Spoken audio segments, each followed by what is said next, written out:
इस पूरी हिंसा के एक एक कर सबूत सामने आ रहे हैं। जो वीडियो आपने देखा उसमें सफेद शर्ट पहने हुए एक व्यक्ति इशारा करता है फायरिंग का और पुलिस को भी वहां से 41 खाली खोखे बरामद हुए, यानी कि 41 राउंड वहां पर फायरिंग की गई थी। और ये बताया गया था कि जिन लोगों की मौत हुई है, जो पोस्टमार्टम रिपोर्ट आई है सामने, वो ये कहती है कि उनकी मौत देसी तमंचे से हुई है। ये देखिए, ये तस्वीर देखिए कि ये किस तरीके से नकाबपोश अपने हाथ में बंदूक लेकर के इसे चलाते हुए नजर आता है। और कई ऐसे लोग ड्रोन कैमरे की तस्वीरों में भी कैद हुए हैं जिन्होंने यहां से इशारा किया कि बंदूक चलाई जाए, पिस्टल चलाई जाए। और ये देखिए कि ये एक व्यक्ति जिसका पोस्टर सामने आया है संभल हिंसा मामले में, ये अपने हाथ में तमंचा लिए हुए है। तमंचे से कई राउंड फायरिंग भी की गई है। दंगाइयों ने 41 राउंड फायरिंग की गई है, ये पुलिस के द्वारा कहा गया है। 41 खोखे वहां पर बरामद हुए हैं। संभल हिंसा के सबसे बड़े सबूत आप रिपब्लिक भारत पर देख रहे हैं कि किस तरीके से इस हिंसा को भड़काया गया और इन दंगाइयों के हाथ में पिस्टल थी। अगर ये लोग अनभिज्ञ थे इस बात से कि वहां पर सर्वे होने वाला है, तो अचानक से ये भीड़ वहां पर कैसे इकट्ठी हो जाती है? इन भीड़ के पास इतने पत्थर कहां से आते हैं? क्योंकि जब वहां पर साफ सफाई होती है तो 3 से 4 ट्रॉली पत्थर निकलते हैं। ये कुछ वीडियो सामने आए हैं जो कि 9:22 का वीडियो है। एक गली से कई लोग निकलते हुए दिखाई देते हैं, जिसके बारे में एसपी के द्वारा कहा भी गया था कि लगभग 800 लोगों की भीड़ एक गली से निकल करके आती है। उन्हें समझाने का प्रयास किया जाता है, लेकिन वो समझने के लिए तैयार नहीं होते हैं। और 24 नवंबर 2024 का एक और वीडियो सामने आया है कि किस तरीके से जो दंगाई है वो हाथ में पिस्टल लेकर के यहाँ पर गोलियां चलाते हुए नजर आ रहा है। दंगाइयों ने चलाई गोली, ये सवाल भी है, लेकिन अगर इनके पास बंदूक है, अगर वो इशारा कर रहे हैं, तो सीधी सी बात है कि उनके द्वारा ये गोलियां चलाई गई थी।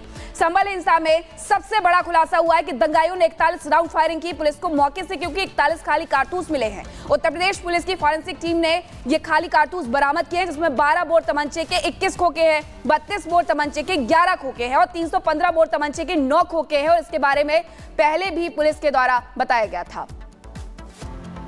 तो तस्वीरें हम आपको लगातार दिखा रहे हैं और जिस तरीके से तस्वीर आपने देखी कि 41 राउंड फायरिंग हुई है, और इस बीच आप इन 6 तस्वीरों को भी जरा ध्यान से देख लीजिए। दंगाइयों का सीसीटीवी फुटेज निकलकर सामने आया, पुलिस ने जारी किया है। दूसरी तरफ महिला पत्थरबाजी करती हुई नजर आई। ये 6 तस्वीरें संभल की कहानी को बयां कर रही हैं। जतिन हमारे साथ जुड़ चुके हैं, जो कि ग्राउंड जीरो से लगातार रिपोर्ट कर रहे हैं। जतिन का सीधे रुख यहां पर कर लेते हैं। जतिन, देखिए, तमाम वीडियो सामने आ रहे हैं, तमाम ऑडियो सामने आ रहे हैं, एक एक कर तमाम जो सबूत है वो पुलिस के हाथ लगते जा रहे हैं। लेकिन मास्टरमाइंड कौन है, ये सवाल अभी भी बरकरार है और यही एक बड़ी वजह कि बार बार ये सवाल पूछा जा रहा है।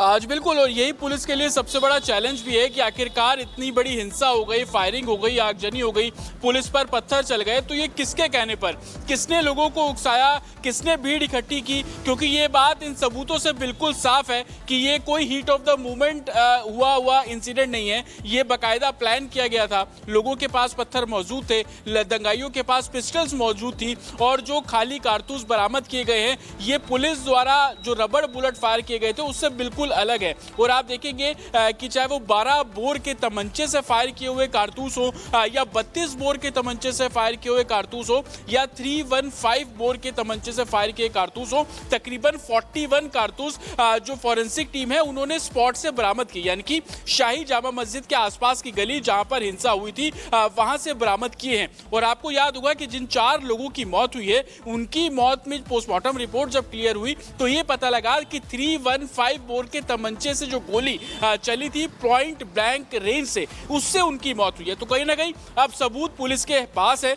पुलिस इन सबूतों के आधार पर आगे की जो कार्रवाई है वो साफ तौर पर कर रही है। साथ ही जो ऑडियो कह लीजिए या जो सीसीटीवी फुटेज अब पुलिस के पास क्लियर हो रही है, जो कि हर कड़ी को जोड़ती हुई नजर आ रही है कि किस तरीके से दंगाइयों द्वारा इशारे किए गए, इशारे करके ये बोला गया कि आप फायरिंग कीजिए, पुलिस उस तरफ खड़ी है तो उस तरफ आप फायरिंग कीजिए। और उसके बाद की तस्वीर सबने देखी कि काली जैकेट पहने एक शख्स हाथ में तमंचा लिया, पुलिस को पॉइंट करते हुए फायर करता हुआ भी नजर आ रहा है। तो ये तमाम कड़ियां हैं जो कि अब पुलिस आपस में जोड़ रही है और उस शख्स तक पहुंचने की कोशिश कर रही है कि जिसने इन सबको भड़काया, वहां पर इकट्ठे होने के लिए बोला। क्योंकि संयोग से 800-900 लोग संकरी गलियों में एक साथ कैसे इकट्ठे हो गए, उस जगह पर आने के लिए किसने बोला? क्योंकि हम संभल से रिपोर्ट कर रहे हैं, हमें पता है कि शाही जामा मस्जिद उस गांव के ठीक बीचों बीच है, तो एक ही गली में 800-900 लोग कैसे इकट्ठे हो गए, किसके इशारे पर वहां पर पहुंचे, ये तमाम ऐसे सवाल हैं जो कि जांच का विषय बने हुए हैं। हालांकि पुलिस का कहना है कि इस मामले में और ये जो अब जब तमाम शांति वीडियो सामने आ रहे हैं वो इस बात का सबूत है कि किस तरीके से वहां पर उपद्रवियों ने हिंसा को भड़काया था। बढ़ते आगे, संभल हिंसा का ऑडियो सबूत भी सामने आया, वो भी आपको सुनवाएंगे। मस्जिद के पास आने को कहा जा रहा है। इस ऑडियो क्लिप में, ऑडियो में दंगाई सामान ले जाने को कह रहे हैं। ये किस सामान की बात हो रही है? क्लिप में दंगों के आरोपी की आवाज सुनाई दे रही है। ऑडियो में क्या कुछ कहा गया, सबसे पहले आप वो सुन लीजिए।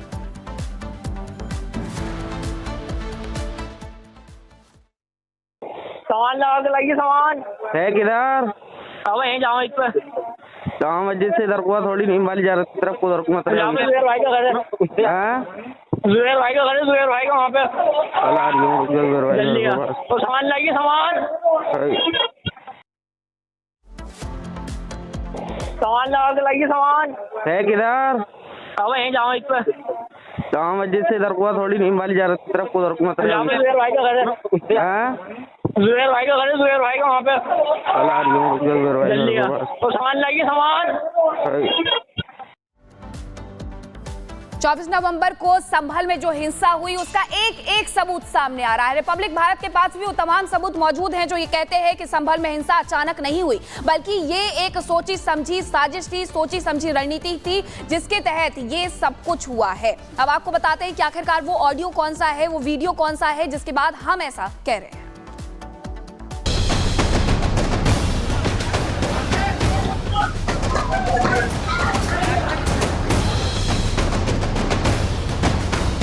संभल हिंसा के गुनहगारों को जो लोग भटका हुआ नौजवान बता रहे हैं, उन्हें ये वीडियो जरूर देखना चाहिए। देख लीजिए कैसे संभल में दंगे की पूरी साजिश रची गई। सबसे पहले आप संभल से आए इस वीडियो को देखिए, जिन्हें भटका हुआ नौजवान बताकर कुछ नेता उन्हें माफ करने की बात कह रहे हैं, पुलिस पर कार्रवाई न करने का दबाव बना रहे हैं। देख लीजिए वो कैसे हाथ में पत्थर लेकर पुलिस पर हमला करने पर आमादा है।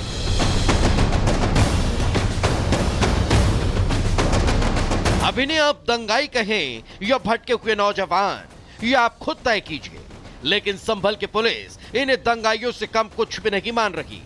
हमारा ध्यान केवल इस बात पर नहीं है कि वहाँ पे उपद्रव में शामिल कितने लोग थे, क्योंकि नाबालिग बच्चों को आगे किया गया था, उसमें छतों पर से महिलाओं को पत्थरबाजी में शामिल किया गया था, बहुत सारे लोग उकसावे में थे।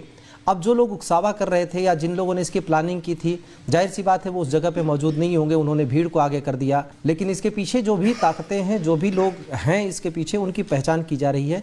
जैसा मैंने कहा, हम साक्ष्य पहले इकट्ठा करेंगे, फिर उनके विरुद्ध कार्रवाई करेंगे। अब आपको दूसरा वीडियो भी दिखाते हैं जिसमें इन पत्थरबाजों का क्या मकसद था वो भी क्लियर कट साफ हो जाएगा। ये वीडियो भी उसी दिन का है जिस दिन संभल को दंगों की आग में झोंका गया था, लेकिन ये वीडियो पहले वाले वीडियो से थोड़ा अलग है और पुलिस के लिए बड़ा सबूत है। ये दिखाने के लिए दंगा अचानक नहीं हुआ, बल्कि पूरा प्रयोग था।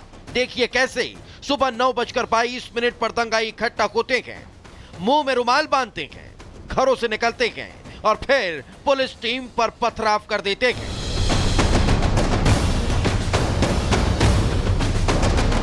ऐसे एक तो वीडियो नहीं, बल्कि तमाम वीडियो लगातार संभल से सामने आ रहे हैं, जो ये बताने के लिए काफी हैं कि संभल में जानबूझकर दंगे